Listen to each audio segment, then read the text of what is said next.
নমস্কার বন্ধুরা, জ্যোৎস্নার রীতিকথায় আইটি নতুন পর্বে তোমাদের সকলকে স্বাগত জানাই। বন্ধুরা, আজকের পর্বে আমরা জানব যে রথযাত্রার দিন কোন নিয়মগুলি মানলে আমাদের গৃহস্থ জীবন সুখে ও স্বাচ্ছন্দ্যে কাটবে, সমৃদ্ধিতে ভরে উঠবে। তাই আজকের পর্বটি স্কিপ না করে পুরো পর্বটি দেখো। ভালো লাগলে অবশ্যই শেয়ার করে দিও আর লাইক করে দিও। আর ইউটিউবের বন্ধুরা আমার চ্যানেলটিকে সাবস্ক্রাইব করে দিও, আর ফেসবুকের বন্ধুরা আমার পেজটিকে ফলো করে রেখো, যাতে পরবর্তী ভিডিও নোটিফিকেশন সবার আগে তোমাদের কাছে পৌঁছে যায়। বাঙালির 12 মাসে 13 পার্বণ। হিন্দু ধর্মে একটি অন্যতম উৎসব হলো রথযাত্রা। রথযাত্রা একটি বিশেষ পুণ্যতিথি।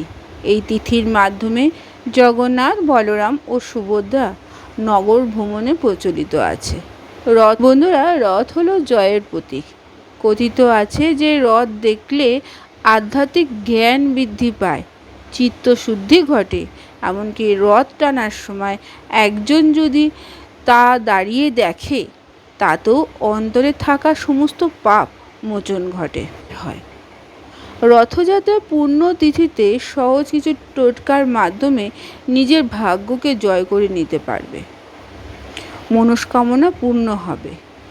কথিত আছে যে বন্ধুরা, মনস্কামনা পূরণের জন্য 11 রকম ফল, 11 রকম মিষ্টি এবং 11টি 1 টাকার কয়েন একটি হলুদ কাপড়ে করে জগন্নাথ দেবের আসনে রেখে দিতে পারো, বা বাড়িতে যদি নারায়ণ থাকে তাহলে তার সামনে রেখে দিতে পারো এবং ব্রত পালন করতে হবে।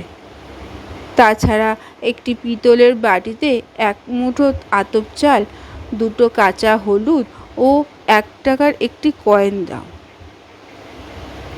শাস্ত্রমতে তুলসী জগন্নাথ দেবের সবচেয়ে প্রিয়, তাই 108টি তুলসী পাতা দিয়ে মালা তৈরি করতে পারো। 108টি তুলসী পাতা না থাকলে 54টি পাতা দিয়ে মালা তৈরি করতে হবে। তবে খেয়াল রাখবে যে তুলসী পাতা ফুটো করবে না, তুলসী পাতার ডগাগুলোকে বেঁধে বেঁধে মালাটা তৈরি করতে হবে। এই কটা টোটকা পালন করলে গৃহস্থ জীবন সুখের হবে।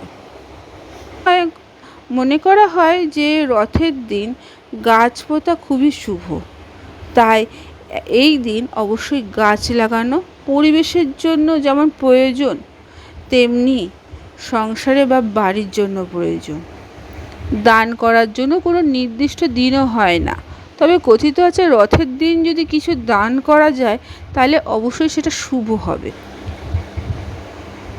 শাস্ত্রমতে রথযাত্রা উৎসবের শুরু থেকে শেষ পর্যন্ত কেউ অংশ নিলে পুণ্য অর্জন হয়, সারা জীবন জগন্নাথ দেবের আশীর্বাদ পেয়ে থাকে। আবার রথযাত্রা পুণ্যলগ্নে অনেকেই গৃহপ্রবেশের অনুষ্ঠান, তাছাড়া বাড়িতে যাদের দুর্গাপুজো হয় তারাও এই দিন খুঁটি পুজোর অনুষ্ঠান করে থাকে।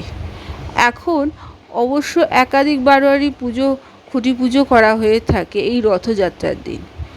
যে কোনো পুণ্যতিথিতেই গঙ্গা স্নান করে থাকাটা অত্যন্ত শুভ, তাই অনেকেই অন্য সময় না পারলেও এই রথযাত্রার দিন গঙ্গা স্নান করে থাকে। তাহলে বুঝতে পারছো যে কী কী টোটকা পালন করলে রথযাত্রার দিন আমাদের সংসার সুখেরময় হবে। আজকের পর্বটি এখানে শেষ করলাম। আরেকটি পর্ব নিয়ে তোমাদের কাছে পরবর্তী সময়ে আবার হাজির হয়ে যাব। ততক্ষণ তোমরা ভালো থাকো, অপরকে ভালো রাখতে সাহায্য করো।